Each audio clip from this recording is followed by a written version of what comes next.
Entonces vamos a hacer un repaso rápido, como les había dicho ahorita. Entonces, la conservación de la masa, ¿cierto? Habíamos visto el teorema del transporte de Reynolds y habíamos llegado a esta ecuación. La rata de cambio de la masa del sistema igual a la rata de cambio de la masa del volumen de control más el flujo másico a través de la superficie de control, ¿cierto? Habíamos visto que la masa del sistema es constante, un sistema es una masa fija, por ende la derivada de la masa con respecto al tiempo va a ser cero y este término se cancela, ¿sí? Se hace igual a cero.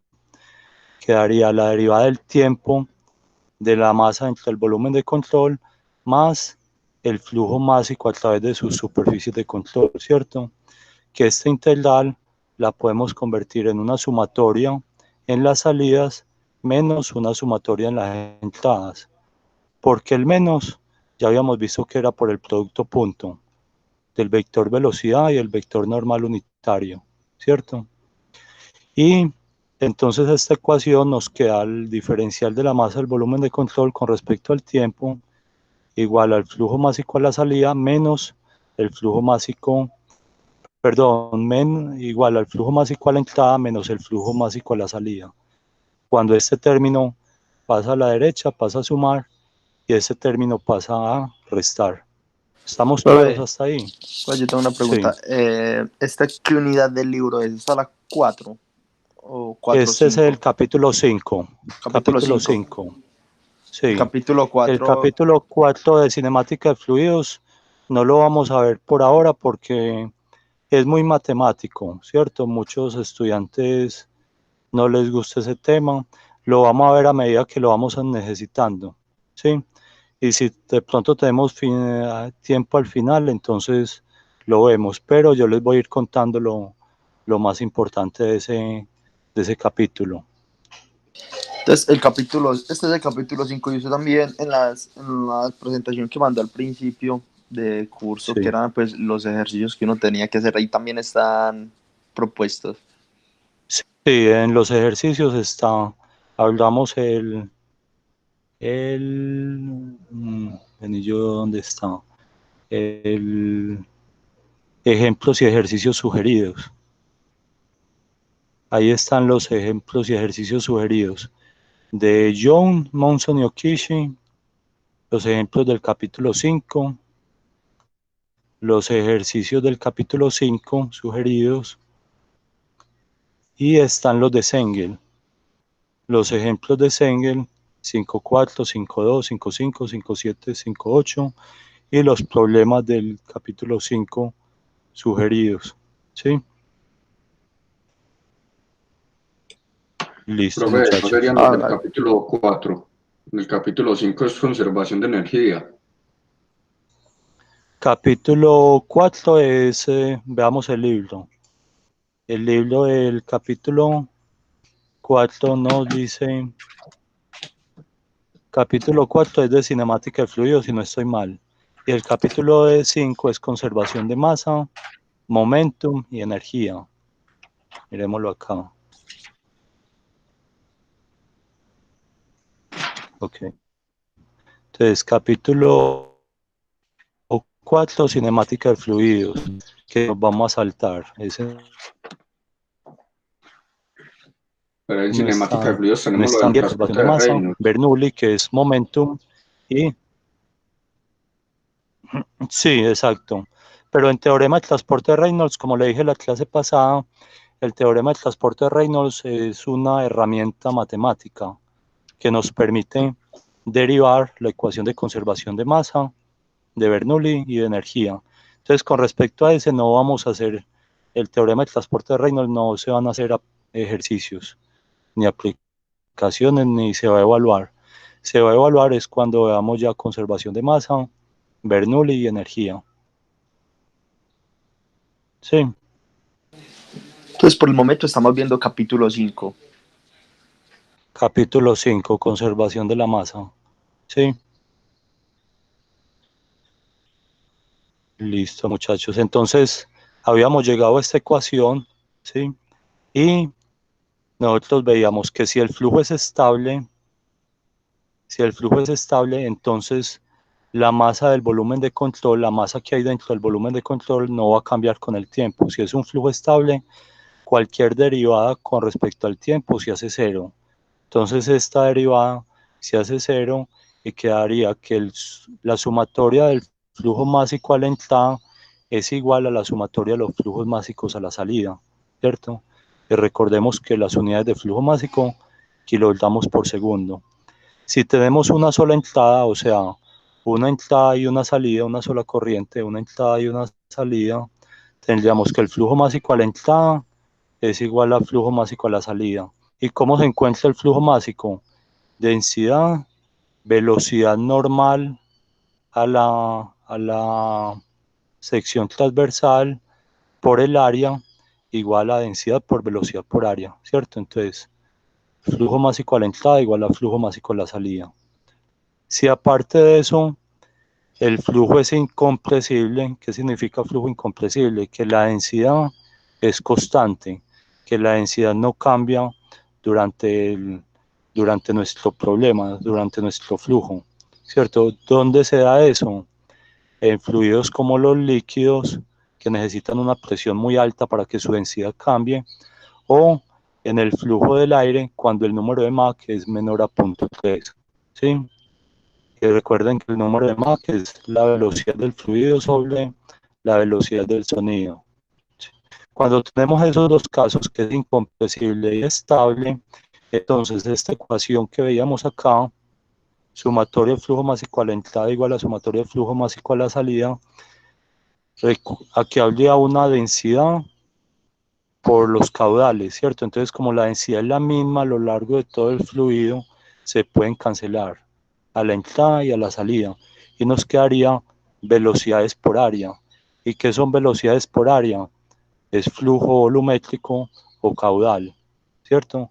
Entonces esa ecuación nos queda que la sumatoria de los caudales o flujos volumétricos a la entrada es igual a toda la sumatoria de flujos volumétricos a las salidas, ¿cierto? Velocidad por área a la entrada igual a velocidad por área a la salida, ¿sí? Vimos este ejemplo, habíamos visto otro ejemplo y les había dejado como tarea mirar este ejemplo de acá. ¿Alguien lo pudo ver? El de el 6, el 5,4, si no estoy mal. ¿Lo pudieron ver el 5,2? ¿O no tuvieron tiempo? No, profe, la verdad yo no he tenido tiempo de tomar el libro aún. Listo, recuerden que están en aislamiento, tienen mucho tiempo para estudiar, ¿sí o no? Entonces vamos a verlo aquí en un momentico. Entonces dice descarga de un tanque. Tenemos un tanque cilíndrico como se ve en esta figura que tiene 4 pies de alto, h sub 0 es 4 pies y de diámetro del tanque son 3 pies, ¿sí? La parte superior está abierta a la atmósfera. ¿Qué significa? Que la presión acá arriba es la presión atmosférica. Si estamos trabajando en escala manométrica sería igual a 0, ¿sí? Ahora se quita el tapón de descarga que está cerca del fondo del tanque, cuyo diámetro es de 0.5 metros. Sí, entonces este es el, el tapón de descarga, se remueve, ¿cierto? Y, y el diámetro de ese tanque, de ese tapón es 0.5 metros. A medida que esto, no sé si cometieron un error acá, si es metros o si es, ni yo verifico una cosa, es 0.5 pulgadas, hay un error en el libro, ¿cierto? De pronto quedó mal digitado, ¿sí? Entonces el diámetro de ese tapón de descarga es 0.5 pulgadas. Cuando nosotros quitamos el tapón, ¿qué pasa con el agua? Sale por acá un chorro, ¿cierto? Que tiene muy alta velocidad cuando la altura es h sub 0, cuando la altura es 4 pies. Pero a medida que se va vaciando el tanque, la velocidad va disminuyendo, ¿cierto? Si quieren hacen el experimento en la casa, cojan una botella de PET reciclable, la llenan de agua y le hacen un hueco en la parte de abajo. y miren cómo la velocidad cambia a medida que cambia la altura. Cuando la altura es muy alta, ¿cierto? La presión manométrica aquí, ¿cuánto sería? En la parte de abajo. ¿Quién me dice? Rho GH. Rho GH, exacto. La presión sería la presión atmosférica más Rho GH. Si estamos trabajando en escala manométrica, entonces la presión atmosférica es 0 y la presión manométrica aquí sería Rho GH. Pero entonces a medida que este nivel va cayendo, la presión acá va disminuyendo, ¿cierto? Porque la altura va a disminuir. Y si la altura disminuye, vamos a ver que la velocidad acá del chorro va a disminuir. ¿Cómo obtenemos esa ecuación? La obtenemos de Bernoulli, que lo vamos a ver enseguida. La velocidad promedio del chorro, ¿cierto? Que sale acá es igual a raíz de 2GH, raíz de 2 veces la gravedad por la altura del agua en el tanque. Profe, ¿Sí? eso es una fórmula.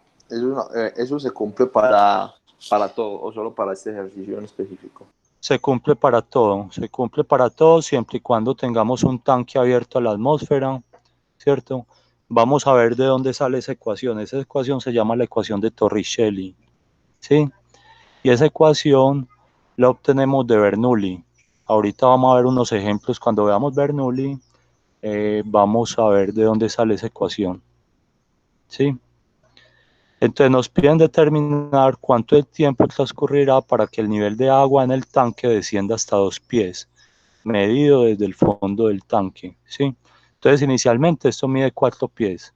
Se va cayendo el nivel del agua a medida que el agua sale por esta descarga y llega a un nivel de 2 pies. Nos piden determinar cuánto es el tiempo para que eso suceda, ¿sí? Entonces, primero se quita el tapón, se debe determinar el tiempo para que se descargue la mitad del agua del tanque. Las hipótesis es que la sustancia es incompresible. Nosotros sabemos que el agua se puede considerar incompresible. La distancia entre el fondo del tanque y el diámetro del agujero es despreciable, ¿cierto? Es 0.25 pulgadas, la podemos despreciar. Y la aceleración de la gravedad, 32.2 pies por segundo cuadrado, ¿sí? Vamos a tomar el volumen de control, eso es lo primero que deben hacer cuando solucionan un ejercicio de este tipo, determinar cuál es el volumen de control que nosotros vamos a tomar, ¿cierto? Entonces el volumen de control en nuestro caso es el volumen que está con agua, ¿cierto? A medida que el agua va bajando, entonces nuestro volumen de control se va disminuyendo, ¿sí? También podríamos tomar como si fuera el volumen de control todo el tanque, los 4 pies, y que fuera fijo, ¿sí? Entonces estaría saliendo agua, pero ese espacio de agua lo estaría llenando el aire, ¿sí? Entonces, de cualquier forma nos va a dar lo mismo, ¿sí? Pero aquí lo vamos a hacer que el volumen de control es móvil, ¿cierto? Esta frontera va disminuyendo a medida que el agua va saliendo, ¿sí? Entonces, ¿cuál es la relación de conservación de masa para un volumen de control? Que era lo que habíamos visto acá. Lo que habíamos llegado era que con el teorema de transporte de Reynolds es que la rata de cambio de la masa del volumen de control es igual a la sumatoria de flujos másicos que salen menos sumatoria de flujos másicos, perdón, sumatoria de flujos másicos que entran menos sumatoria de flujos másicos que salen, ¿sí? Entonces, vamos para acá. Entonces nos queda esta ecuación. La rata de cambio de la masa del volumen de control con respecto al tiempo es flujo másico que entra menos flujo másico que sale, ¿sí?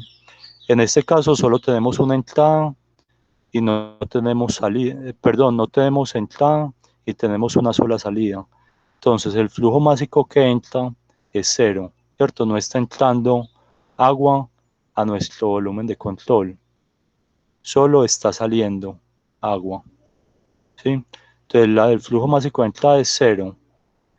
Nos quedaría menos el flujo másico de salida es igual a la rata de cambio de la masa dentro de mi volumen de control. La masa de agua dentro de mi volumen de control está disminuyendo en el tiempo, ¿sí? Entonces, ¿a qué va a ser igual a la masa del flujo, el flujo másico de salida? El flujo másico de salida va a ser igual a la densidad, la velocidad de salida por el área de salida, ¿cierto? El área acá de descarga. Y entonces nosotros sabemos que la velocidad está dada por raíz de 2GH, por la ecuación de Torricelli, que ahorita vamos a encontrar de dónde sale. Y el área de chorro, o el área de la descarga, va a ser igual, recuerden que sería un círculo, sería pi por el diámetro al cuadrado sobre 4, ¿sí? Ok, o pi por r a la 2, el radio al cuadrado. Porque sobre 4. Ok, el área de un círculo es pi por r a la 2, ¿cierto? Pero r es de medios. Cuando metemos de medios dentro del cuadrado, entonces quedaría d al cuadrado sobre 4, ¿sí? Sí, sí, ¿Es ya, claro ya. para ti? Ok, Sí, sí, ya me acuerdo. listo. ¿Y cómo es la masa del volumen de control? La masa de agua que hay dentro de nuestro volumen de control. La masa sería la densidad por el volumen, ¿cierto? De la definición de densidad. Densidad es igual a masa sobre volumen. Entonces, masa es igual a densidad por volumen. ¿Y cuál es el volumen? Aquí hay un error en el libro. Sería el volumen del volumen de control, sería el área del tanque, ¿cierto? El área que tiene agua por la altura, ¿cierto? La altura h en un tiempo t determinado, ¿sí?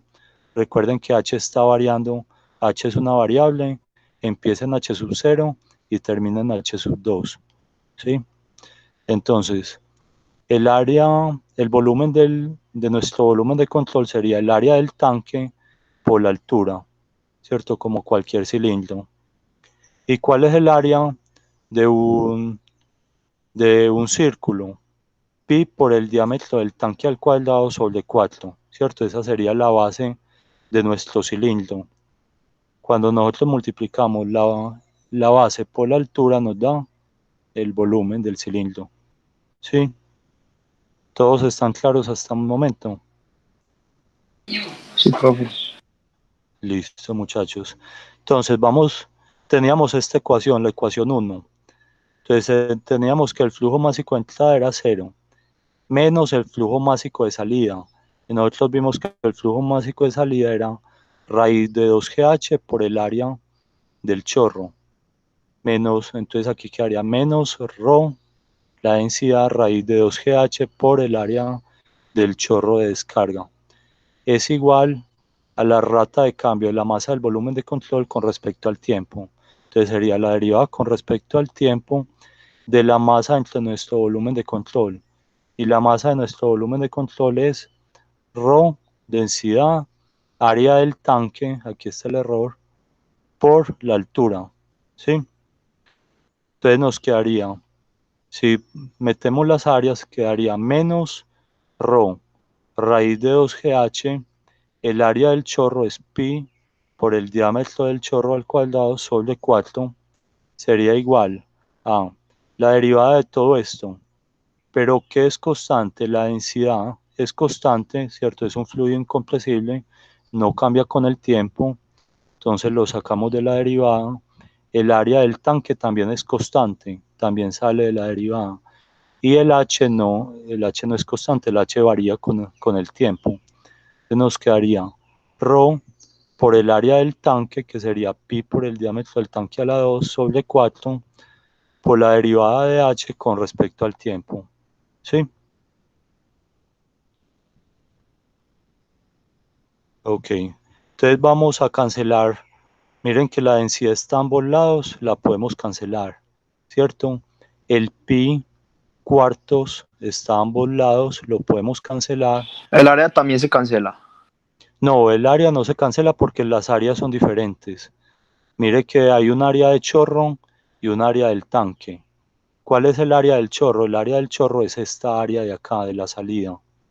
Y el área del tanque sería el área de la base del tanque, que sería pi por el diámetro de este tanque al cuadrado sobre 4. ¿sí? Pero entonces uno puede cancelar pi. Uno puede cancelar, mire que cancela, las densidades se cancelan los pi y se cancela el 1/4 de ambos lados, ¿sí? ¿Y qué nos quedaría? Este diferencial de tiempo que O sea, está profe, dividiendo. que Sí, solo queda el diámetro al cuadrado. exacto, quedan los diámetros al cuadrado, quedan el raíz de 2GH, quedan el diferencial de altura y el diferencial de tiempo. Ah, Entonces, bueno. este diferencial de tiempo está dividiendo, pasa al otro lado a multiplicar, ¿cierto? Como se ve acá. Y todo lo otro lo pasamos al lado derecho, ¿cierto? Entonces, acá arriba en el numerador que quedaría el diámetro del tanque al cuadrado, ¿sí? Quedaría el diferencial de H y abajo que quedaría ese menos, esto pasa a dividir, entonces por eso queda el menos acá. Todo esto, raíz de 2GH está multiplicando, pasa a dividir, y el diámetro del chorro al cuadrado pasa a dividir, ¿cierto? Entonces nos queda de esta forma. El diferencial de tiempo es igual a menos los cuadrados, el ratio, la división entre el diámetro del tanque al cuadrado sobre el diámetro del chorro al cuadrado, el diferencial de altura sobre raíz de 2GH, que era la velocidad del chorro, ¿sí? Entonces, vamos a integrar esto desde un tiempo t igual a 0 hasta un tiempo t en el cual el nivel del agua H, ¿cierto? H, el nivel del agua medido desde el fondo del tanque H, va a pasar en un tiempo t igual a 0, va a ser igual a H sub 0, que son 4 pies, ¿cierto? Y en un tiempo t igual a t, que es el tiempo que queremos obtener, ¿cierto? Va a ser igual a H2, que es la mitad de la altura, o sea, 2 pies, ¿sí? Entonces integramos el diferencial de tiempo entre 0 y t.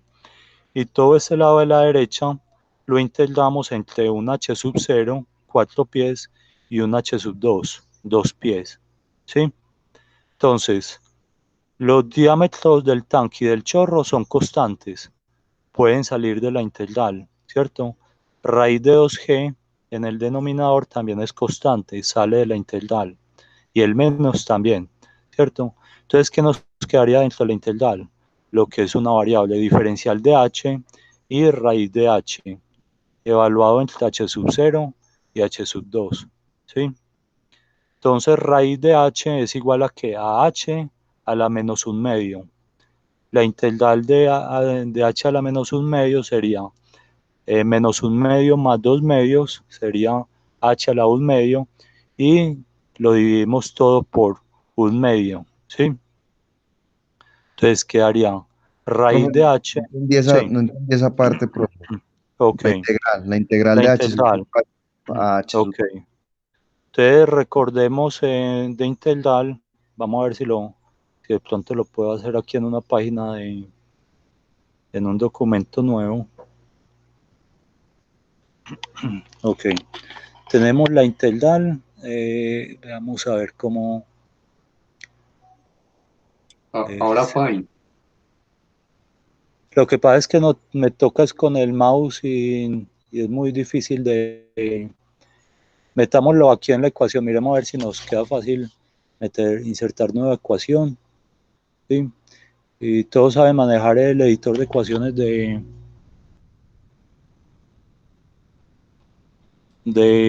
Word. Sí, sí. Dale, entonces aquí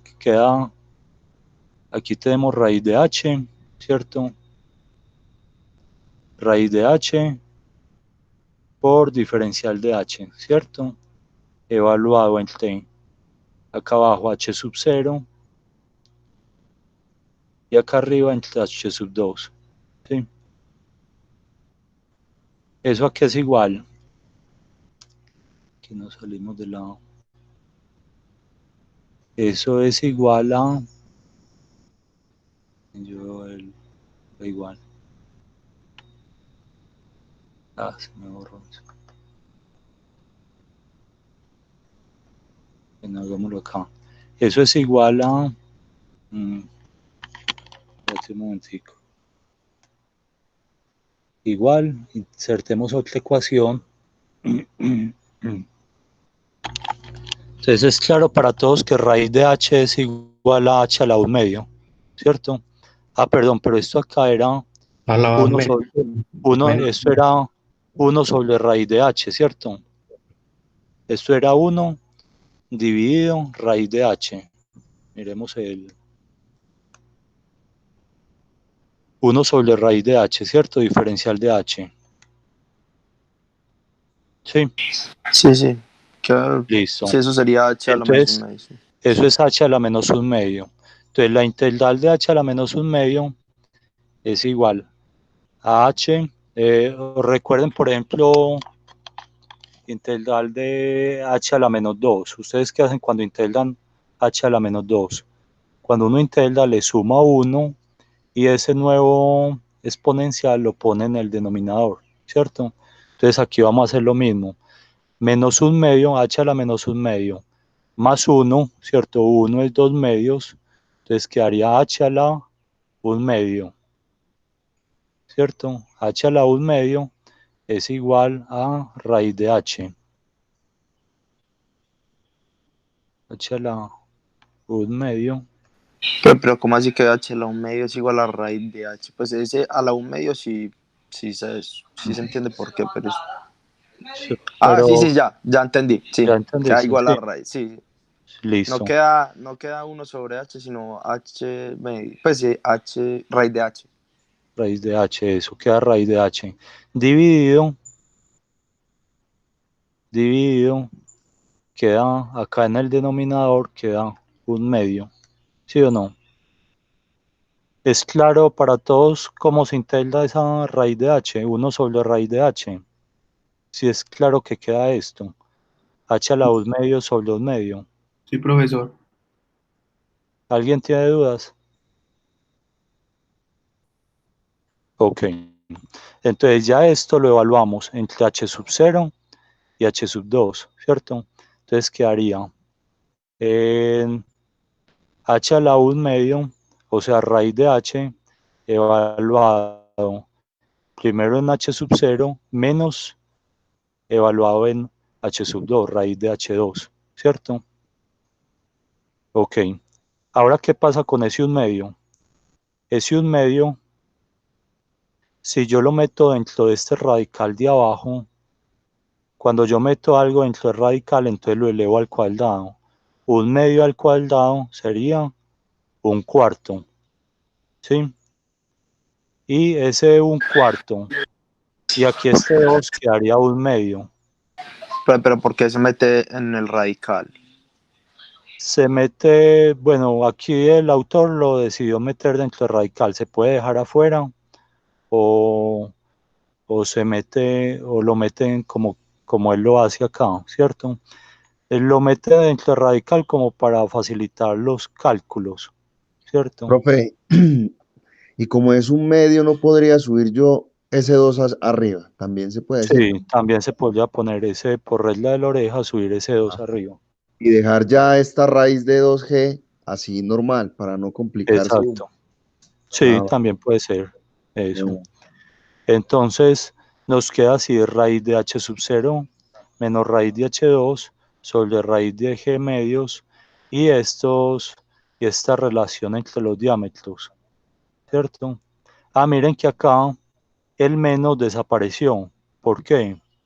Porque cuando uno integra, ¿cierto? Evalúa primero en el de arriba menos el de abajo, ¿cierto? Recuerden de integrales, evalúa ese raíz de h, lo evalúa primero en el intervalo de arriba menos el de abajo, pero como tenía el menos, él modificó el sentido, ¿cierto?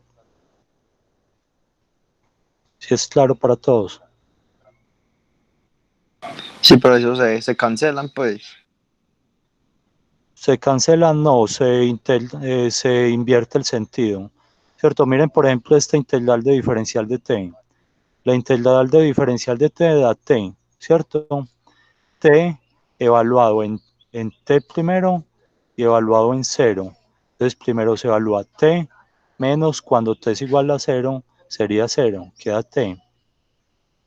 Cuando aquí tenemos este integral nos daba raíz de h arriba, ¿cierto? En el numerador, lo tendríamos que evaluar primero en h2 menos evaluado en h sub 0. Entonces nos quedaría raíz de h2 menos raíz de h0.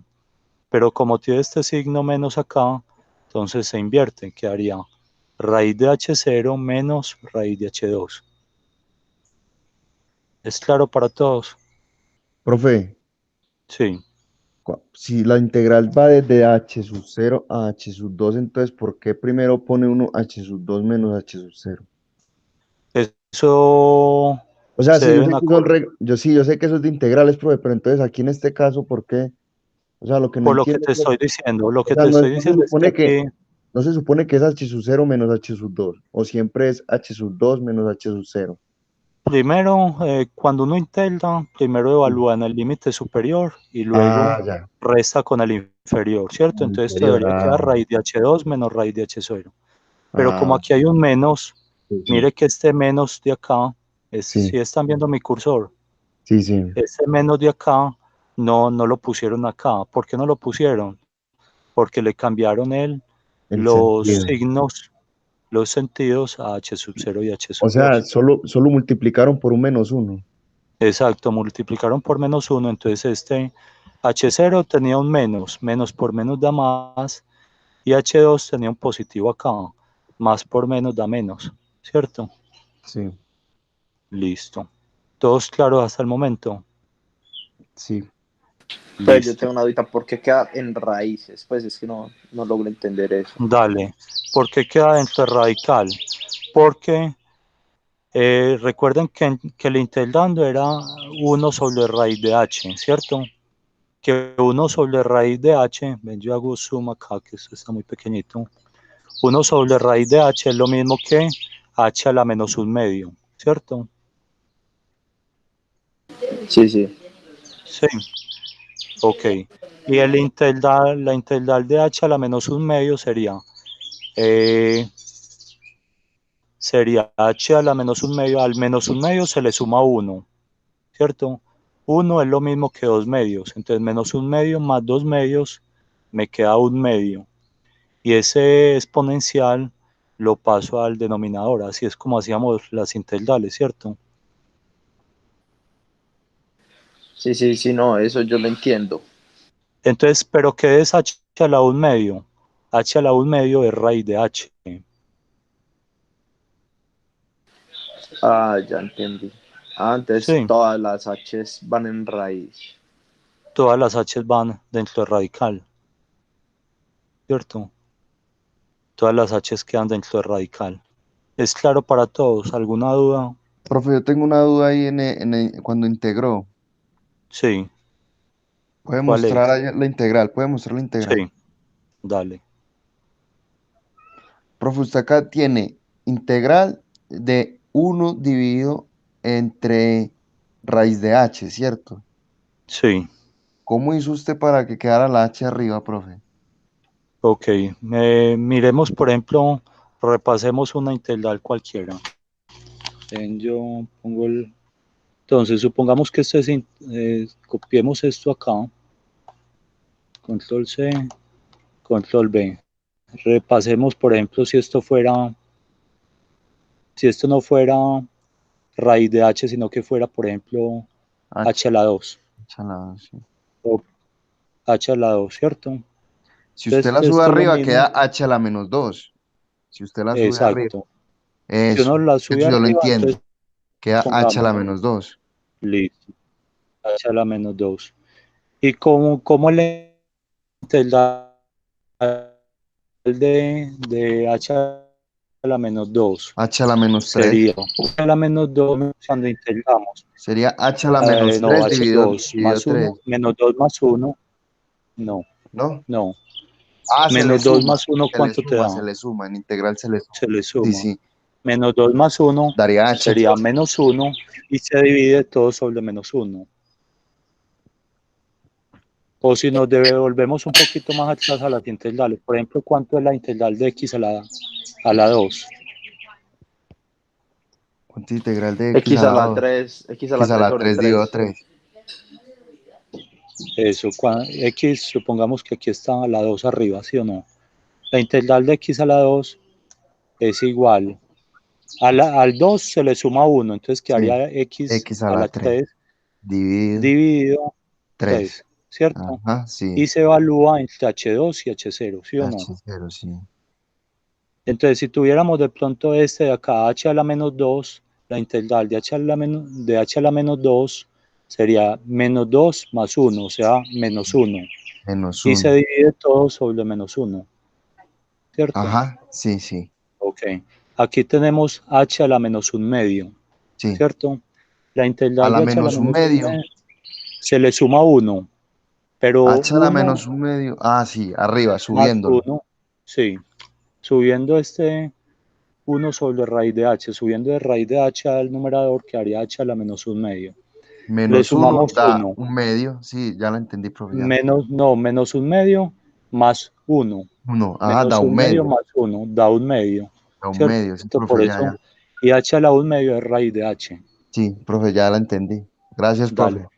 con gusto, hermano. Y este 1 medio va al denominador, ¿cierto? Se pone el nuevo exponencial, el nuevo exponente se pone en el denominador. ¿Sí? ¿Todos claros o queda alguna duda?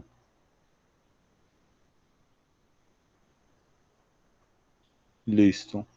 Entonces ya estamos acá.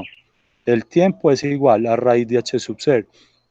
H sub 0 son 4 pies, menos raíz de h2. H2 es 2 pies, ¿cierto?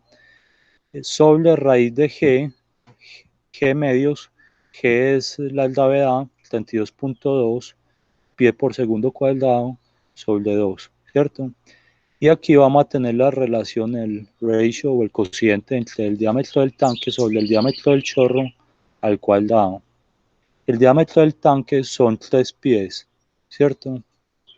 El diámetro del tanque son 3 pies de diámetro, ¿cierto? Aquí no lo dicen. Y el diámetro del chorro es 0.5 pulgadas. Aquí cometieron un error. Decían 0.5 metros, pero era 0.5 pulgadas. Entonces nos queda diámetro del tanque 3 pies, pero un pie son 12 pulgadas. Entonces lo multiplico por 12 y me da que son 36 pulgadas. ¿Sí? Y el diámetro del chorro son 0.5 pulgadas. Elevo todo eso al cuadrado y ¿cómo nos queda? Pulgadas con pulgadas se van, ¿cierto? Aquí nos quedaría raíz de pie en el numerador y abajo nos quedaría raíz de pie sobre raíz de segundo cuadrado. Raíz de Suponiendo, pie, profe, sí, suponiendo que uno en vez de cancelar las pulgadas, entonces abajo vuelve esto a pies, da lo mismo, ¿cierto? Daría el mismo si usted resultado. hace la relación esto en pies, te daría lo mismo, porque quedaría 3 pies acá y aquí Ajá, y te quedaría un abajo medio, un un medio medio. de pie. Ah, Ah, no, sí. 0.5 pulgadas, sí, 0.5 pulgadas es medio pie, No, ¿cierto? profe, o sea, abajo las 0.5 pulgadas le multiplica lo que es, pues, para uno dejarlo en pies. Eso, y Ya, 12 pulgadas, si uno hace el factor de conversión acá, sí, 12 pulgadas con un pie. son un pie, entonces Entonces quedan quedaría 6. 0.5 sobre 12, quedaría, 6. no, quedaría un 0.5 sobre 12, sería un medio, eso es un medio, sería un 24avo de pie, si no estoy mal, hagámoslo acá, hagámoslo aquí, sería 0.5 pulgadas, ¿sí o no? Sí. Abajo por, no sé cuál es el por en este, el teclado lo tengo bueno, lo tengo en inglés. Entonces por sería un pie, Sí. ¿cierto? Dividido. Y Sí. abajo lo voy a poner acá para no encartarme por ahora con el 12 pulgadas, ¿cierto? Sí. Entonces yo cancelo pulgadas con pulgadas. Sí, Este punto 5 es lo mismo que un medio, ¿cierto? sí.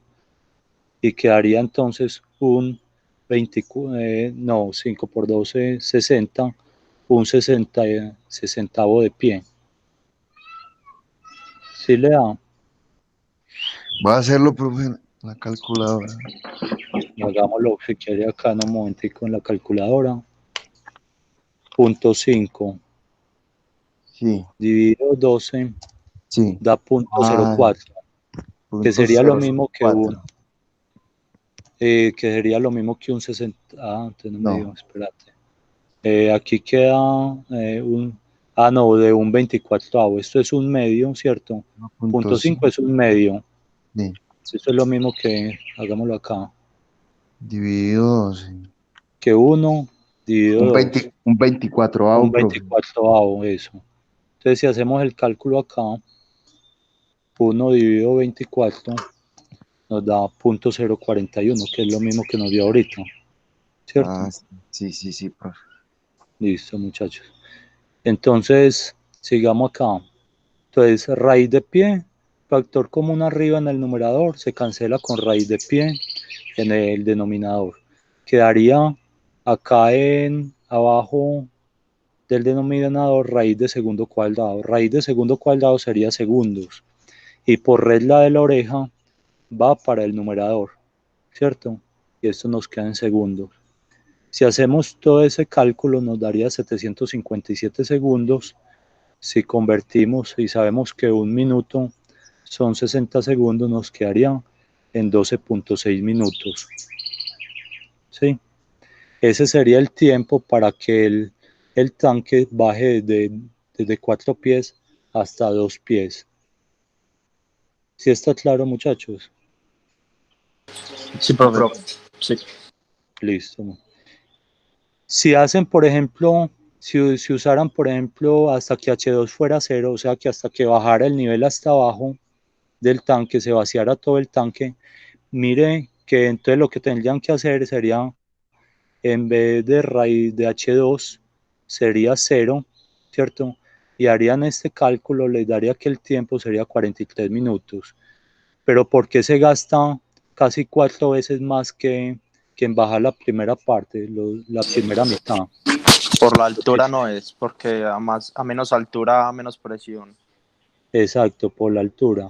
A medida que cuando el tanque está arriba, ¿cierto? A 4 pies, tiene una presión hidrostática muy alta en la parte de abajo, ¿cierto?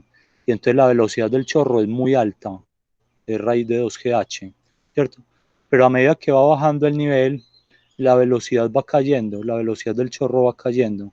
Y ustedes lo pueden hacer en la casa, cojan la botella, le hacen un hueco, ¿cierto? Y miren que esta velocidad va disminuyendo. Incluso la distancia horizontal que viaja ese chorro va disminuyendo. Sí, si nosotros calculamos X, medimos X acá, nosotros podemos ver que la distancia X va disminuyendo. Entonces, a medida que la velocidad va disminuyendo, entonces esta parte de arriba se vacía muy rápido, pero esta parte de abajo, cuando ya tiene la velocidad ya es muy pequeña, va disminuyendo, tarda mucho más en disminuir esta mitad de abajo. Sí, mírenlo acá. Mientras que la mitad de arriba se vació en 12.6 minutos, la mitad de abajo requeriría como 31 minutos, ¿cierto? Y el tiempo total para vaciar el tanque sería 43 minutos. ¿Es Profe, claro? Sí, cuando a mí en un ejercicio me piden el cambio del tiempo, entonces yo de una vez ya sé que eso es diferencial de T o qué. sí, si te piden el cambio del tiempo, entonces sería el diferencial de tiempo. Y entonces cuando es el cambio de altura también lo hago con diferencial.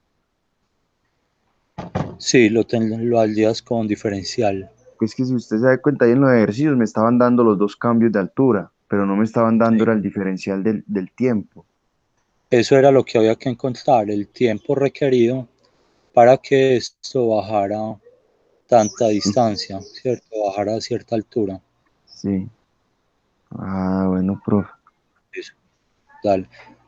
¿Por qué tienen que integrar? Porque miren que esta velocidad cambia con la altura, ¿cierto? Entonces, como cambia con la altura, tienen que integrar esta, ¿sí? Si esa velocidad fuera constante, nosotros podríamos saber con el diferencial de altura, multiplicarlo por toda esta constante y encontrar el diferencial de tiempo, ¿cierto? Pero como la velocidad está cambiando con la altura, entonces el tiempo va a variar, ¿sí?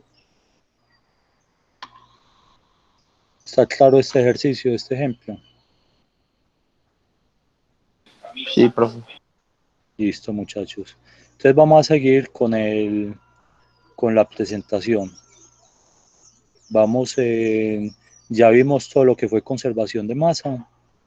Vamos a entrar a conservación de momentum, ¿sí? La ecuación que es el momentum lineal.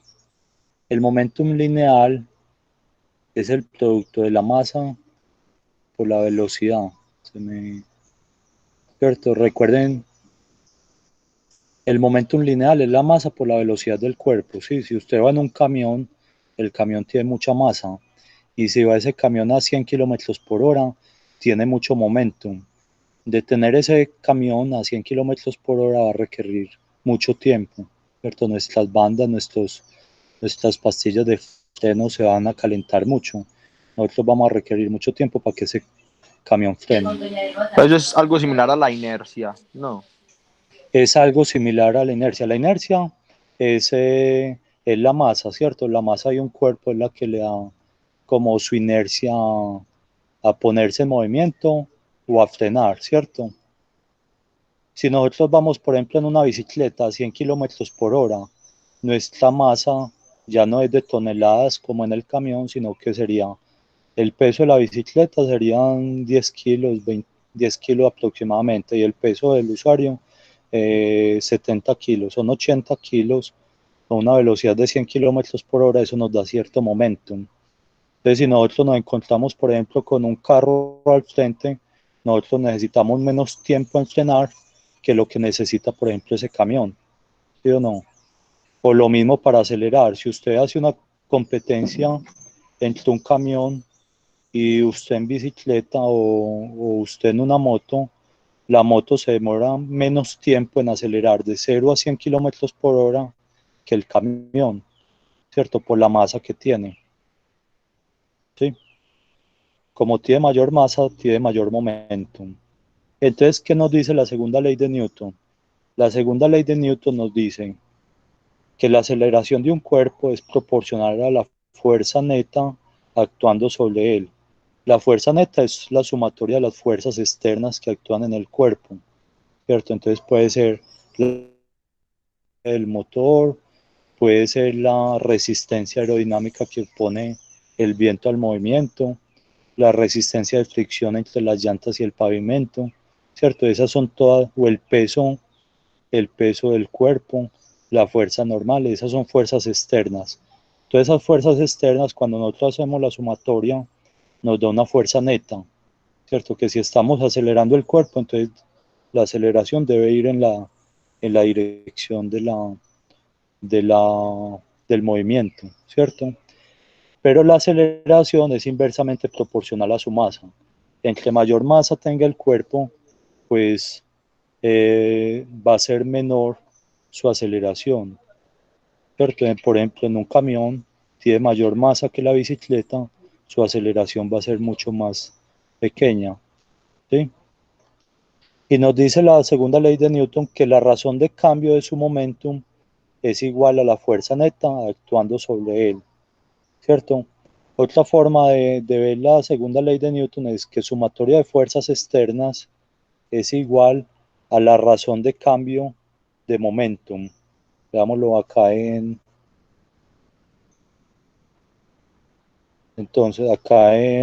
Microsoft Word. Entonces, sumatoria, fuerzas externas es igual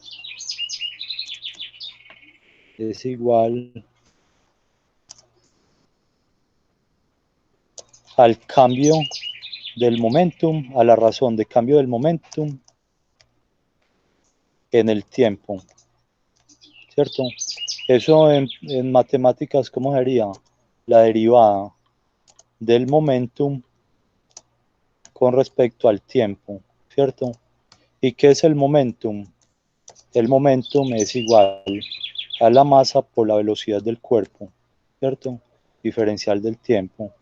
Pero en cálculo, ¿cómo veíamos que era la derivada de un producto? ¿Cómo se obtiene la derivada de un producto? De este producto masa por velocidad. ¿Quién me dice? ¿Cuál que no presté atención? Estaban mirando el WhatsApp. Sí, Profe, muchachos. no es como que Sí, es derivada de la masa más derivada del volumen. esto es velocidad, Eso, ¿cierto? No derivada de la masa confundamos. más derivada de la velocidad. No, ¿No es así? no. ¿Quién se acuerda de la derivada Bueno, de un producto? es la masa por la derivada de la velocidad, más la derivada de la masa por la velocidad.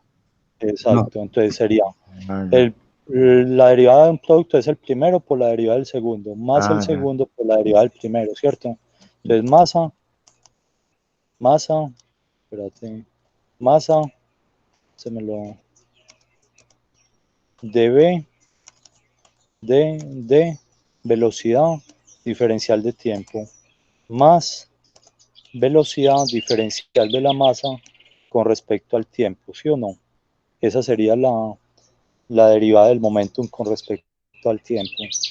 Pero, ¿qué es la derivada de v con respecto al tiempo?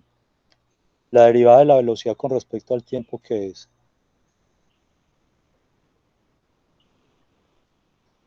Es la posición, profe, ¿no? No, Esa es no la, es la aceleración. la No. aceleración, exacto, Ah, sí. sí es la Si aceleración. nosotros integramos Ah, la, es que me, miren se me esto, estoy, si me estoy usted enredando integra la con las velocidad, integrales. sí, si usted, Si uno integra la aceleración, le la, da la velocidad. si uno Es integra la que me aceleración, estoy le da la equivocando. velocidad, si integra la velocidad, le da la posición. La Y posición en el, es. y en el sentido contrario, si usted deriva la posición con respecto al tiempo, te da la velocidad. Si deriva la velocidad con respecto al tiempo, te da la aceleración. ¿Sí? Ok. Más, mire que esto nos queda B, diferencial de masa con respecto al tiempo. ¿Sí? Entonces, ¿por qué siempre nos enseñan que la segunda ley de Newton es sumatoria de fuerzas igual a masa por aceleración? ¿Por qué este término no nos lo enseñaron o por qué será que al profesor se le olvidó o qué fue lo que pasó? ¿Ustedes qué creen?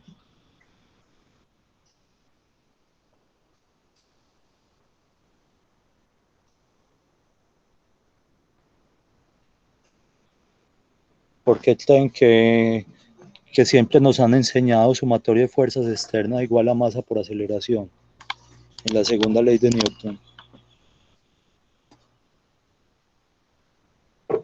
De pronto así lo hacen más sencillo, ¿no? Ok, Profe, la velocidad se vuelve cero, ¿no? La ¿cómo velocidad se vuelve cero. Se cancela. la velocidad se vuelve? No, la velocidad no se vuelve cero. ¿Por qué? Porque en la mayoría de los problemas de ingeniería, supongamos que tenemos un carrito, ¿sí o no?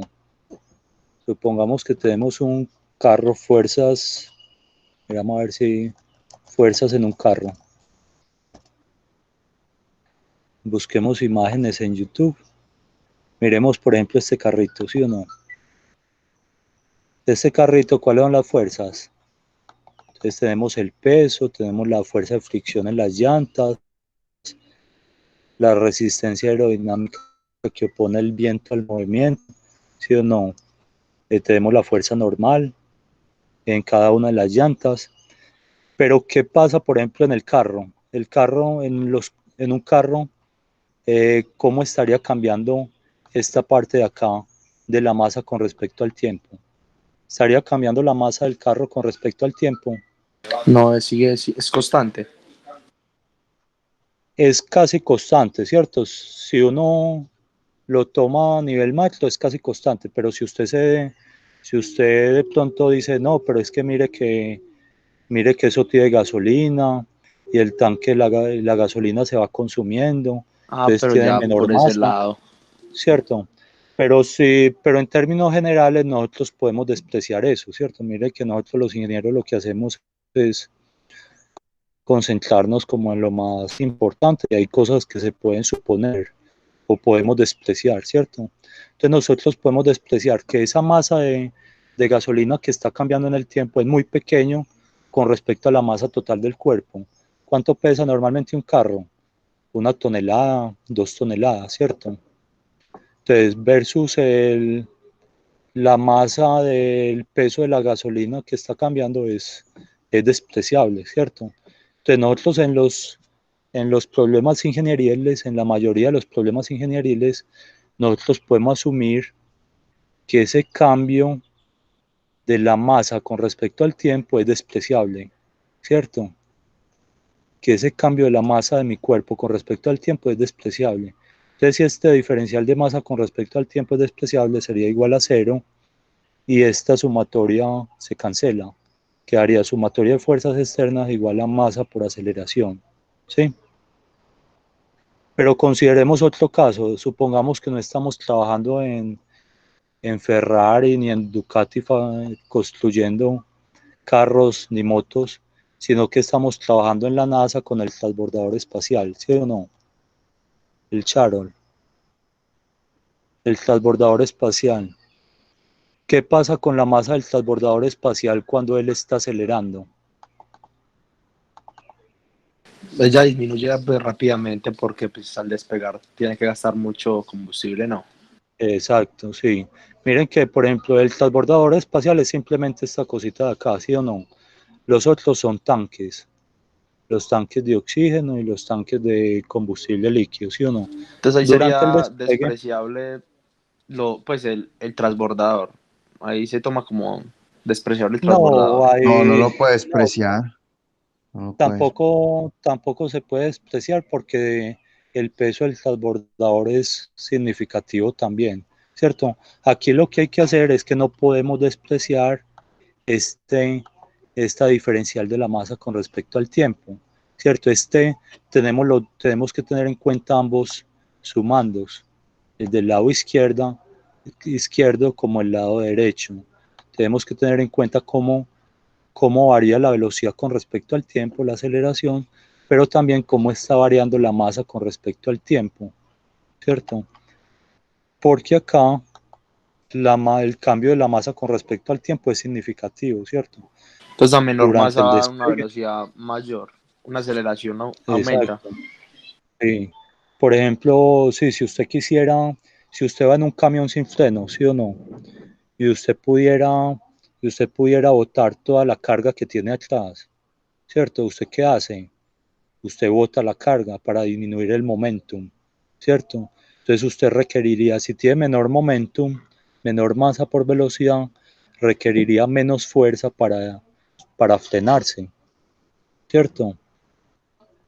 ¿Se acuerdan de hace 2 semanas que hubo un avión de Iberia que no podía aterrizar, ¿cierto? Que tuvo que Ah, volverse que al aeropuerto de Mali, tuvo que dar vueltas, ¿no fue? tuvo que dar vueltas para gastar combustible, ¿cierto? Los aviones hacen eso, gastan combustible o tienen unas válvulas para, para soltar gasolina, ¿cierto? Entonces lo que hacen es soltar gasolina o quemar gasolina durante un tiempo, ¿cierto? Para disminuir su masa, ¿cierto? Si disminuyen su masa, tiene menor momentum.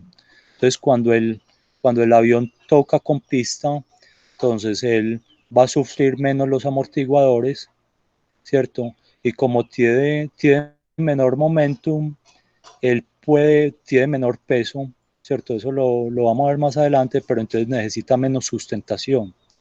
Si necesita menos sustentación, él puede aterrizar con una velocidad más baja. Y si aterriza con una velocidad más baja y tiene menor masa, entonces puede frenar en una longitud de pista más corta, ¿cierto?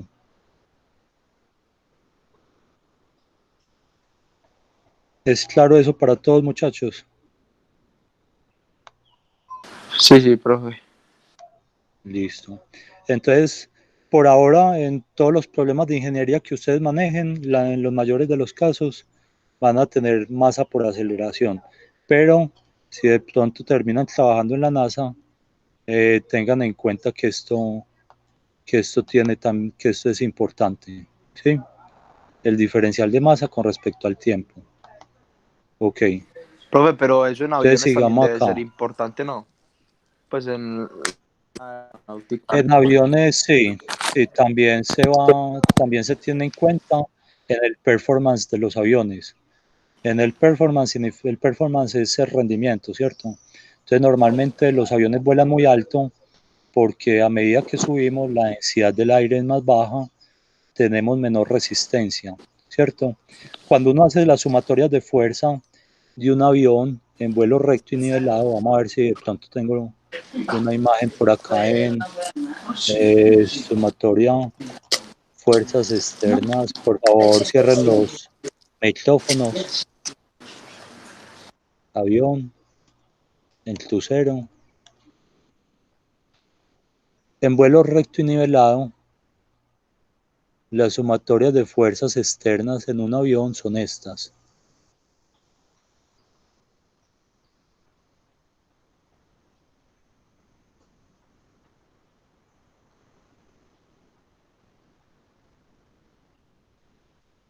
¿Dónde veo la?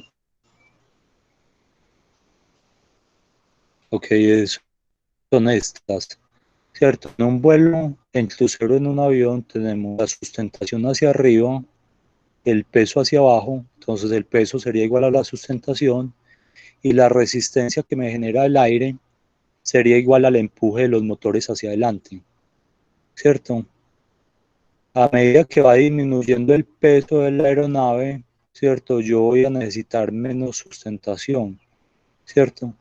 Y, si, y puedo, lo que hacen normalmente los aviones cuando vuelan distancias muy largas, es como requiero menos sustentación y tengo menos peso, entonces puedo ir a alturas mucho más altas donde la densidad del aire es más baja, y si la densidad del aire es más baja, la resistencia aerodinámica va a ser más baja y por ende yo voy a necesitar menos empuje de mis motores. O sea, mi gasolina me va a durar mucho más tiempo. Sí. Sí, ya entendí, profe. Entonces miren que en diseño, nosotros como ingenieros, como diseñadores, tenemos que pensar en todo eso, ¿cierto? Porque si nosotros podemos volar más alto, vamos a necesitar unos motores menos potentes, ¿cierto? Vamos a necesitar menos combustible. Y si son motores menos potentes, pues pesan menos. Si usan menos combustible, entonces no tengo que llevar tanto combustible, entonces me den menos peso. Y si es menos peso, yo no necesito tanta sustentación. Entonces mis alas las puedo hacer más cortas, ¿sí? Y si hago mis alas más cortas, ¿cierto? Entonces voy a necesitar menos aluminio, lo cual reduce mucho más el peso, ¿cierto? Entonces mire que son muchas variables que se van, en las cuales tiene que uno ir pensando para su diseño estructural y su diseño aerodinámico de una aeronave o de un carro o de un bote. Sí, Sí, profe, sí. listo, muchachos. Entonces sigamos acá. Entonces ya sabemos que la segunda ley de Newton es sumatoria de fuerzas externas igual a la rata de cambio del momentum con respecto al tiempo, ¿cierto? En los casos ingenieriles, sumatoria de fuerzas externas igual a masa por aceleración, ¿sí? ¿Y qué nos dice el principio de conservación de momentum? Que el momentum de un sistema permanece constante, solo cuando la fuerza neta que actúa sobre él es cero, ¿cierto? Si yo tengo un camión a 100 kilómetros por hora y no tengo ninguna fuerza externa, o toda la sumatoria de esas fuerzas netas me da cero, ¿cierto? Entonces el camión seguiría andando por siempre a 100 kilómetros por hora, ¿cierto? Pero eso no sucede en la realidad. ¿Por qué? Porque en la realidad, en la Tierra, tenemos en la atmósfera, ¿cierto? La atmósfera es aire y ese movimiento relativo entre el camión y el aire nos genera una resistencia aerodinámica, ¿cierto? Por la viscosidad y los esfuerzos cortantes, ¿sí? Y esa resistencia aerodinámica hace que el camión se frene, ¿cierto? También tenemos otra resistencia entre las llantas y el pavimento, ¿cierto? Y esa resistencia hace que el camión se frene, ¿sí? Entonces, pero si el camión estuviera en el espacio exterior donde hay vacío, ¿cierto? Él estaría, porque por ejemplo, si han visto la película, esas películas del espacio, ¿cierto? Sí, Por ejemplo, cuando están los astronautas haciendo una caminata espacial.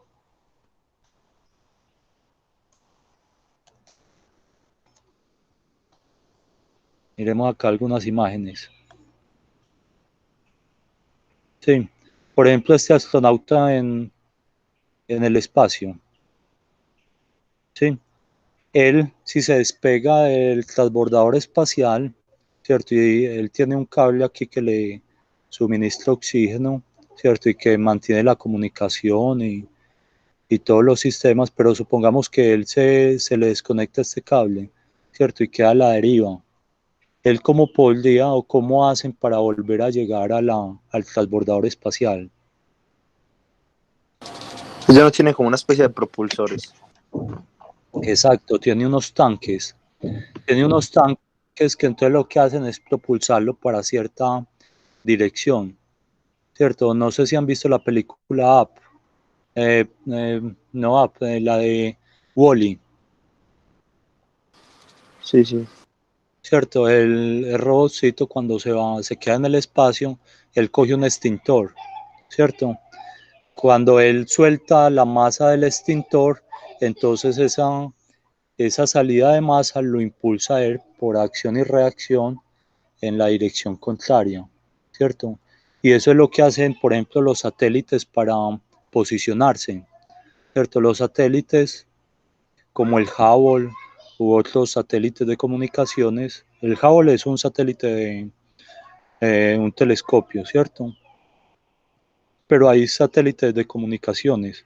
¿Cómo hacen ellos para posicionarse? Ellos tienen unos exhaustos. Supongamos que este es el satélite.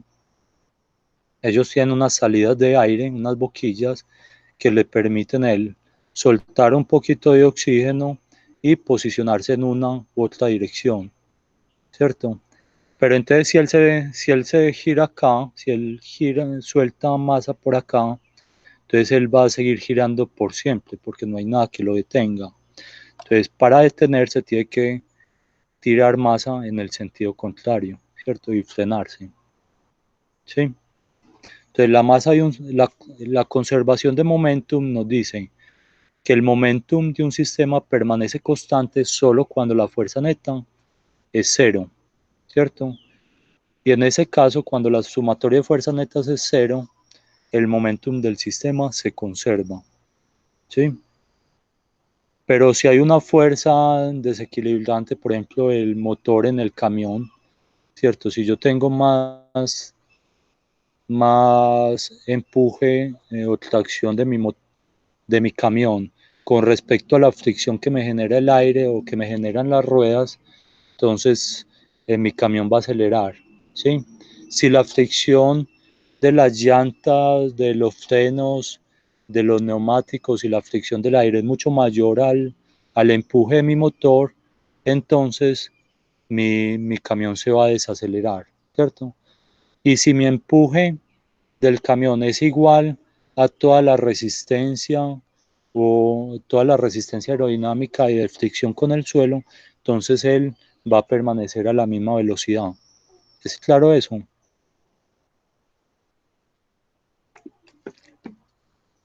Sí, sí, profe. Listo, muchachos. Entonces, en fluidos, la segunda ley de Newton la vamos a llamar la ecuación de momentum lineal. Ok. Esa ecuación de momentum lineal se va a ver referida como la ecuación de Bernoulli más adelante, ¿cierto? La ecuación de Bernoulli es una ecuación que relaciona la presión, la velocidad y la elevación. Esa ecuación es solo válida en regiones de flujo estable, o sea, cuando el flujo no está cambiando con el tiempo, ¿cierto? Cuando el flujo es estable, no, ninguna variable, sea la velocidad, la aceleración, ninguna variable cambia con el tiempo, y donde el flujo es incompresible. ¿Qué es incompresible? Que la densidad es constante, ¿cierto? Entonces, para líquidos o para gases, cuando el número de Mach es menor a 0.3, ¿cierto? También es válida solo cuando las fuerzas de fricción son despreciables, o sea, cuando no tenemos esfuerzos cortantes, es decir, por fuera de la capa límite, ¿cierto? Recuerden que nosotros habíamos visto que era la capa límite, ¿cierto? La condición, cuando tenemos un perfil alar como este, ¿cierto? Volando en el aire o en el agua, tenemos una condición de no deslizamiento. Las partículas en contacto con la superficie tienen una velocidad igual a la misma del objeto, ¿cierto? Entonces, si este perfil está quieto y es el fluido el que viaja, la velocidad de las partículas de fluido en contacto con este objeto sería igual a 0, ¿sí? Y a medida que nos alejamos, la velocidad va aumentando hasta que la velocidad ya se vuelve uniforme. En esa región donde la velocidad aumenta desde 0 hasta donde ya queda uniforme se llama capa límite. De ahí para allá se llama fuera de la capa límite. Sí, no sé si se acuerdan de eso de la primera clase. Veámoslo. Miren que acá en mecánica de fluidos, todo lo que hemos visto lo vamos viendo más adelante. ¿Cierto? Esos conceptos son muy importantes porque eso se va a ver mucho más adelante. Miren cuando veíamos condición de no deslizamiento en la primera clase, cuando veíamos viscosidad. Entonces esta era la condición de no deslizamiento, ¿cierto? Entonces la velocidad de 0 en la superficie. A medida que nosotros nos alejamos, la velocidad va aumentando hasta un punto donde la velocidad ya se vuelve uniforme, ¿sí? Esta zona, desde donde vale 0 hasta la velocidad donde es uniforme, esta zona de acá se llama la capa límite. Y por acá afuera se llama fuera de la capa límite. ¿Es claro eso para todos? Sí, profe. Sí. Yes. Entonces, la condición de Bernoulli que vamos a ver es válida solo donde las fuerzas de fricción son despreciables, o sea, fuera de la capa límite, ¿sí? Porque todas las partículas van a la misma velocidad, entonces no nos importa la viscosidad del fluido, ¿sí? Dentro de la capa límite la ecuación de Bernoulli no es aplicable. ¿Tienen una duda? O sea que ahí la densidad sería 0, por así decirlo, ¿no? ¿En dónde? ¿Fuera de la capa límite? Sí. No, la densidad no es 0. La densidad es constante porque es flujo incompresible. Lo que sería 0, o lo que se podría asumir como 0, es que la viscosidad del fluido acá afuera es 0, ¿cierto? O Las sea que la fuerzas, fuerza cortante ahí es, la fuerza cortante es 0. el esfuerzo cortante y la fuerza cortante son 0, ¿cierto? Era el ejemplo que les ponía, ¿se acuerda el ejemplo que les ponía de una autopista cuando van varios carros, ¿cierto? Aquí en la capa límite van varios carros, ¿cierto? O varias motos y están muy pegadas las unas a las otras, ¿cierto? Estas van a una velocidad de 0 y estas van a una velocidad un poco mayor. Como hay una diferencia de velocidad entre los carros y los carros están muy cerca, ¿cierto? Se va a generar fricción entre las latas de los carros, ¿cierto? Va a haber un esfuerzo cortante y va a haber una resistencia. Pero, por ejemplo, por acá fuera de la capa límite, si todos los carros van a la misma velocidad, así estén muy pegados, ellos no se van a dañar las latas, ¿cierto? No se van a dañar las latas porque van a la misma velocidad, no hay diferencia de velocidad, aunque haya viscosidad, ellos no están generando un esfuerzo cortante. ¿Sí? Sí, profe. Listo, muchachos. Entonces, volvamos a la presentación, clase 4. Entonces, ecuación de Bernoulli solo para flujo estable, incompresible y donde las fuerzas de fricción son despreciables, o sea, fuera de la capa límite. En esta región fuera de la capa límite vamos a ver que el movimiento es gobernado por las fuerzas de presión y por la gravedad. Eso lo vemos más adelante. Bueno, esa era una diapositiva del capítulo 4, cinemática de fluidos. ¿Sí? Las ecuaciones de movimiento, como vimos, se aplican a una partícula, a un sistema, ¿cierto? A una masa fija. ¿Sí? Y nosotros habíamos visto, acabamos de ver que la segunda ley de Newton nos dice, sumatoria de fuerzas es igual a la rata de cambio de momentum del sistema, ¿cierto? No del volumen de control, la rata de cambio con respecto al tiempo del momentum del sistema. El sistema es una masa fija, o sea, mi camión, la bicicleta conmigo o el avión, ¿cierto? O el bote, ese es un sistema, ¿sí? Entonces, cuando aplicamos la segunda ley de Newton a una partícula, a un sistema, ¿cierto? Serían las fuerzas externas a la partícula serían igual a la masa de la partícula por la aceleración de la partícula. Miremos este caso, por ejemplo, esta sería una partícula de fluido, tiene cierta aceleración en esta dirección, entonces, si yo hago sumatoria de fuerzas externas en esta partícula y me da una fuerza neta en esta dirección, fuerza de la partícula, entonces la fuerza va a ser igual a la masa de la partícula por la aceleración de la partícula, ¿cierto?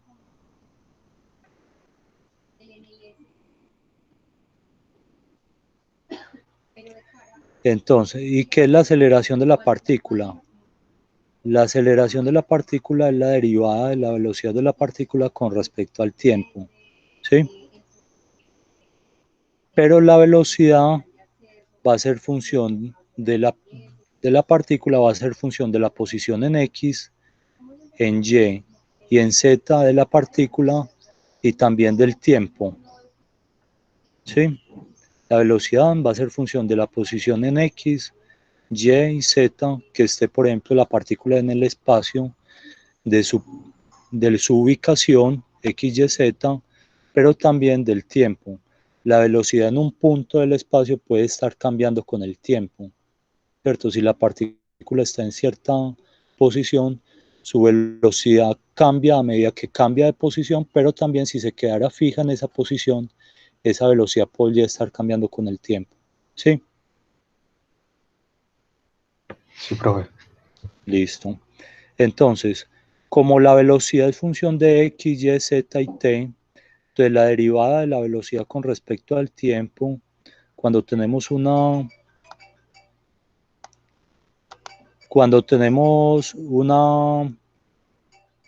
variable una variable en función de cuatro otras variables, entonces sería la derivada parcial de la velocidad con respecto al tiempo por la derivada total del tiempo con respecto al tiempo, ¿sí? Más la derivada parcial de la velocidad con respecto a la primera variable x, ¿cierto? Por la derivada de x con respecto al tiempo, ¿sí? Más la derivada parcial de la velocidad con respecto a la posición y de la partícula por la derivada de la posición y con respecto al tiempo, más la derivada de la velocidad con respecto a la derivada parcial de la velocidad con respecto a z por la derivada de z con respecto al tiempo, ¿cierto? Cuando tenemos una variable, la velocidad, en función de muchas variables, su derivada total sería las derivadas parciales por la derivada interna, si se acuerdan eso de cálculo. ¿Sí es claro eso?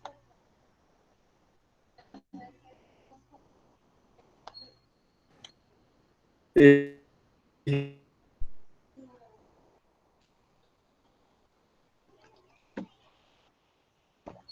¿Aló?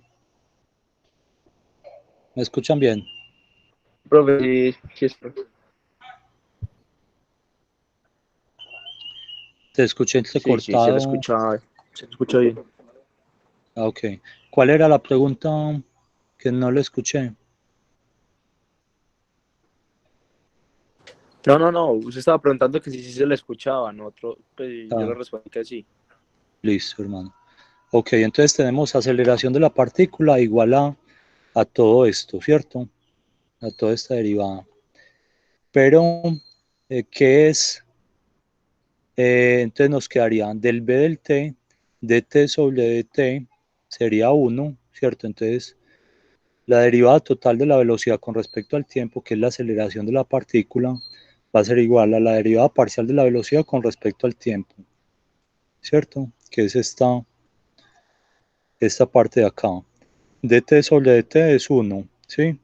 Más la derivada parcial de b con respecto a x, ¿cierto? Que la tenemos aquí, derivada parcial de b con respecto a x, por dx de t, pero dx de t es la componente de la velocidad v a lo largo del eje x, y la componente de la velocidad a lo largo del eje x la llamamos u, ¿sí? U es la componente de la velocidad a lo largo del eje x. Ok. Más nos queda del b del y por dy de t, pero dy es la derivada de la posición y de la partícula con respecto al tiempo, es la componente de la velocidad a lo largo del eje y esa componente la llamamos v, ¿sí? V minúscula. Más del b del z, mírenlo aquí, del b del z por la derivada de la posición z de la partícula con respecto al tiempo. Esa derivada de la posición z de la partícula con respecto al tiempo es la componente de la velocidad en la dirección del eje z y lo llamamos w. ¿Es claro eso? Sí, profe. Listo. Entonces, aquí vamos a introducir un operador matemático que se llama nabla. El operador nabla, operador gradiente, es un operador que tiene tres componentes. Componente en I, en J y en K. O sea, en X, en Y y en Z. En X es del X. En Y es del Y. Y en Z es del Z, las derivadas parciales. ¿Cierto? Entonces se puede escribir de esta forma. I del X más J del Y más K del Z. ¿Sí? Entonces nosotros podríamos ver que la aceleración de la partícula es la derivada parcial de b con respecto a t, la derivada total de b con respecto a t, igual a la derivada parcial de b con respecto a t, más b punto nabla, el producto punto de la velocidad por el operador nabla. Y eso aplicado al vector velocidad. Veamos cómo nos da. ¿Cómo sería b punto nabla? El vector velocidad, hagámoslo acá en Word. El operador velocidad tiene tres componentes. Tiene el operador velocidad, operador no, la variable velocidad tiene tres componentes. U, V y W. ¿Cierto? Si eso lo hacemos el producto punto, un B punto nabla, ¿cierto? Y sabemos que nabla, hoy es operador gradiente, tiene tres componentes. Del X, del del y, coma, del z, ¿cierto? Las derivadas parciales, ¿sí? Si nosotros hacemos el producto punto b punto nabla, sería igual a ¿qué? Sería el producto punto es componente a componente, ¿cierto? Entonces sería u del sobre del x, coma, v del sobre del y. Y en z sería w por la componente de z, w del z. ¿Está claro eso para todos? Pero ¿cómo se aplicaría eso? Con eso lo utilizamos es para reducir esta ecuación a una forma matemática más sencilla. Veámosla acá. Lo que les quiero explicar acá es que esta aceleración de la partícula se puede expresar matemáticamente como esto, ¿sí? Entonces, y eso nos va a dar los tres componentes de la aceleración, en X, en Y y en Z. Eso el operador Nabla lo utilizamos mucho para lo que es definir, por ejemplo, la conservación de momentum. Lo utilizamos para saber si un flujo es compresible o incompresible, o lo utilizamos, como vamos a ver más adelante, para ver si el fluido es rotacional o irrotacional. O sea, si está rotando o si no está rotando. Esto todavía es capítulo 5 del libro. Eso es capítulo 5, pero con unas cositas que no vimos en el 4. Por ejemplo, esto de aceleración, de operador Nabla, eso es una partecita del 4.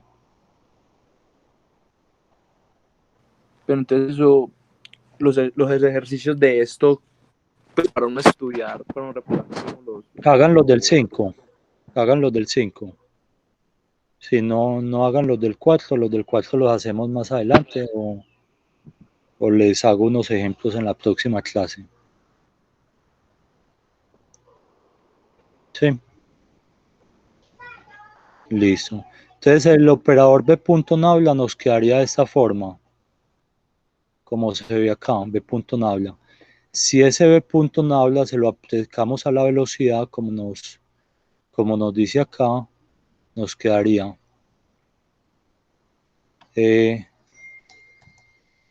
B.nabla aplicado al vector velocidad sería igual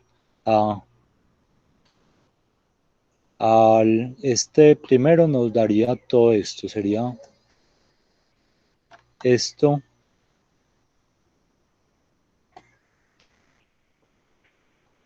¿cierto? Aplicado al vector velocidad, que el vector velocidad es u, b, w. ¿Sí? Entonces, si le aplicamos eso, sería componente a componente, sería u de la primera, o dejémoslo primero expresado así. Esto es velocidad como lo tenemos acá. U de la velocidad la derivada parcial con respecto a x más, esto es u minúscula, ¿cierto? No sé por qué el editor de Word me la v de la velocidad del x más w del velocidad de x, ¿cierto? Que es lo que tenemos en esta parte, ¿cierto? Este punto nabla velocidad. No sería X, Y, Z. No, porque las componentes de la velocidad las componentes de la velocidad son en x, la llamamos u, que es la derivada de x con respecto al tiempo. Pero usted puso En en y, todos del X, del X, ¿no sería del X, del sí, Y sí, y del Z? gracias. Exacto, muchas gracias. Del x, del y, del z, ¿cierto? Sería así como está acá. Y entonces esta ecuación, miren que esta ecuación nos quedaría, la aceleración de la partícula es del b del t, que lo tenemos acá, más b punto nabla b, es todo esto, u del b del x, más b del b del y, más w del b del z, que es lo mismo que nos dio acá, u del b del x, más b del b del y, más w del b del z, ¿sí? Es esto. Ok, si queremos esa aceleración de la partícula, va a tener tres componentes, una en x, una en y y una en z. Entonces, para hallar cada una de las componentes de la aceleración en x, en y y en z, lo que hacemos es que acá en vez de velocidad, acá y acá, lo que utilizamos es la componente de la velocidad en cada una de esas direcciones. Si es la aceleración en x, utilizamos u acá y acá. Si es en y, utilizamos v. Y si es en z, utilizamos w. Entonces miren que nos queda, por ejemplo, aceleración en x. Quedaría del u del t más u del x más b del u del y más w del u del z, ¿cierto? Lo que tenemos acá. Si es en y, entonces sería del b del t más u del b del x más b del b del y más w del b del z, ¿sí? Y si es en z, sería en vez de v ponemos w. ¿Está claro eso? Sí, sí, profe. Listo, muchachos. Entonces, hay una derivada que vamos a llamar la derivada material, ¿cierto? O derivada total también se llama. Ese d sobre dt se le llama derivada material y se coloca con derivada con d mayúscula, ¿cierto? Para hacer resaltar que es cuando se sigue una partícula de fluido a medida que se mueve por el espacio, ¿cierto? A medida que esta partícula de fluido se desplaza, por ejemplo, por un salón, entonces, si nosotros queremos saber cómo está cambiando una variable con respecto al tiempo, utilizamos la derivada material. Y esa derivada material va a ser igual a una derivada local, una derivada parcial con respecto al tiempo, más una derivada convectiva, ¿cierto? Por ejemplo, en la aceleración es la derivada total o derivada material de la velocidad con respecto al tiempo, ¿cierto? Es igual a dv de t, pero es igual a la derivada parcial de la velocidad con respecto al tiempo, más el b punto nabla velocidad. Entonces aquí hay dos cosas. Un fluido, una partícula del fluido se puede acelerar por una aceleración local, es decir, la partícula permanece en la misma posición, pero su velocidad está cambiando con el tiempo, ¿cierto? Si la velocidad de esta partícula cambia con el tiempo, así está en la misma posición, ella se estaría acelerando, ¿sí? Y otra aceleración que llamamos aceleración convectiva, que es este término de acá, de la derecha, que es a medida que él se mueve, que la partícula se mueve en el espacio, ella por cambiar de posición de X, Y, Z, ella está cambiando otra posición donde la velocidad va a ser diferente, ¿cierto? Y como se está acelerando por su cambio de posición, se llama aceleración convectiva. ¿Es claro eso, muchachos?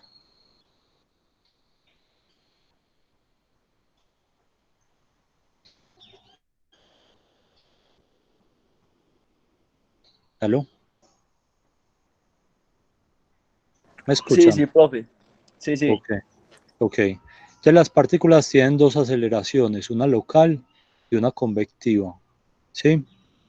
Si en nuestro caso el flujo fuera estable, si el flujo es estable, o sea, que no cambia con el tiempo, entonces esta derivada parcial sería cero, ¿cierto? ¿Por qué? Porque la velocidad en esta posición x, y, z sería la misma en cualquier tiempo.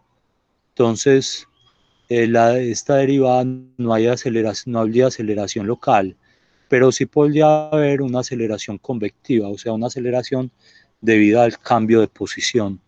¿Sí? Ok.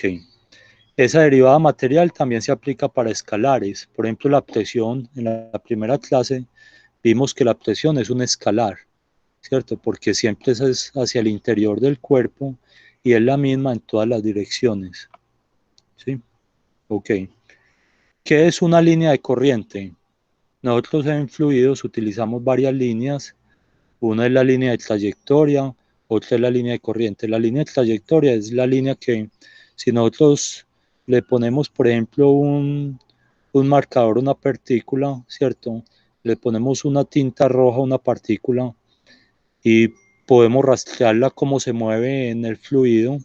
Eso nos daría la línea de trayectoria, ¿cierto? Y si el flujo es estable, las líneas de trayectoria y las líneas de corriente son iguales, ¿cierto? Son similares, ¿cierto? Pero ¿qué es la línea de corriente? Entonces, si esta es la línea que describe un fluido, una partícula de fluido, ¿cierto? La línea de corriente es una línea que siempre es tangente al vector velocidad en todas partes. Entonces, si en este punto el vector velocidad va a ser tangente a esa línea de corriente, ¿sí? Entonces, la pendiente de esa línea de corriente debe ser igual a la tangente del ángulo que hace el vector velocidad con el eje X. Si yo saco la pendiente de esta línea de corriente, la pendiente de esa línea de corriente sería de Y sobre de X, ¿sí? Y debe ser igual a la tangente del ángulo que hace el vector velocidad con el eje X. El ángulo sería el vector velocidad con este eje X. Y la tangente, recuerden que tangente es opuesto sobre adyacente. O sea, el opuesto sería la componente de la velocidad en Y, que la llamamos V, y el adyacente sería la componente de la velocidad en X, es decir, U. ¿Sí? Entonces, nosotros podemos encontrar matemáticamente las ecuaciones de las líneas de corriente sabiendo que la pendiente de esa línea de corriente, o sea, de Y sobre de X, es igual a V sobre U, por trigonometría o por semejanza de triángulos, ¿sí? Entonces, si yo tengo la ecuación de una línea de corriente, por ejemplo, Y igual a 5X más 6, yo podría integrar eso y obtener cómo son las líneas de corriente. Sí, podría tener cómo son las líneas de corriente y encontrar sus velocidades en cualquier punto del dominio. ¿Estamos claros hasta el momento o alguna duda? No, profe. Ok. Ya son las 9:50, dejemos ahí para que en la próxima clase derivemos la ecuación de Bernoulli. Sí, Sí, para hacer ejercicios, porque pues la verdad está como muy denso el tema, ¿no? No, pero no es complicado, es complicado la derivación matemática, ¿cierto? O sea, profe, Sí. en sí todo eso que nos explicó, todas esas diapositivas, pues el último tema de Bernoulli, en sí, ¿qué es lo que nosotros utilizamos en los ejercicios? Profe, Sí, en los ejercicios cuando derivemos todo eso, vamos a llegar a una ecuación de esta forma, ¿cierto? Ah, ya, Una ya. ecuación de esta forma que nos dice que la presión del flujo, la energía de presión, la energía potencial y la cinética va a ser constante a lo largo de una línea de corriente, Ah, ¿cierto? sí, Y sí, sí. entonces eso es lo que lo aplicamos en los ejercicios y con eso vamos a resolver todos estos ejemplos de tubo de Pitot, todos estos ejemplos por ejemplo, de la velocidad acá en el chorro, ahí vamos a encontrar de dónde sale raíz de 2GH, ¿cierto? Ah, ya, sí, profe. Vamos a Sí. encontrar, por ejemplo, si nosotros tenemos una manguera y la ponemos hacia arriba, ¿cuál es la altura máxima que llegue El agua. ese chorro de agua, ¿cierto? Sí, O profe. el tubo de Pitot, cómo medir velocidades con un tubo de Pitot. Y la ecuación de Bernoulli es una ecuación muy potente, ¿cierto? Pero es tan potente que mucha gente la utiliza mal. Incluso algunos profesores la utilizan por ejemplo, en la zona viscosa dentro de la capa límite, o la utilizan cuando el flujo es compresible, ¿cierto? Que no se puede, o cuando el flujo es inestable, ¿cierto? Recuerden que hasta el momento lo que hemos visto para que Bernoulli se pueda aplicar, tiene que ser flujo estable, flujo incompresible y donde las fuerzas de fricción sean despreciables, o sea, fuera de la capa límite. Sí, sí. ¿Sí? Sí, profe. Porque es importante la derivación. Nos podría utilizar las diapositivas. Sí, yo las voy a actualizar porque como ven hice unos cambios para que quedara más fácil, las voy a actualizar. Tan pronto me llegue el video porque Hangout se demora como un día para, no sé, como para procesar el video. Entonces tan pronto me llegue, monto los dos videos, el del miércoles y el de hoy. Los monto al Google Drive o a mi canal de YouTube, ¿cierto? Para que lo puedan volver a consultar. Y mientras tanto vayan leyendo, vayan haciendo ejercicios, ¿cierto? Y el próximo miércoles nos volvemos Profe, a contar. una pregunta. Sí. Si la semana que viene ya hay clases normales, entonces iríamos a parcial, ¿ok? No, tranquilo, yo no los voy a matar así Ah, tan de repente. bueno, profe, No, muchas yo gracias. creo que con mucho gusto, yo creo que esto se demora, ¿cierto? Porque yo creo que nosotros volveríamos a clases yéndonos muy bien después de Semana Santa, Después de Semana Santa. ¿cierto?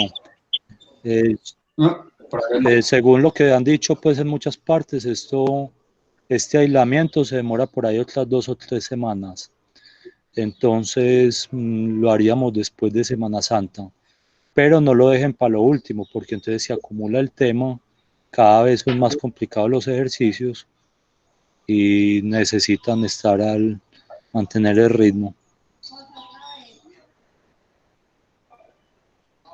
¿Alguna otra duda, muchachos?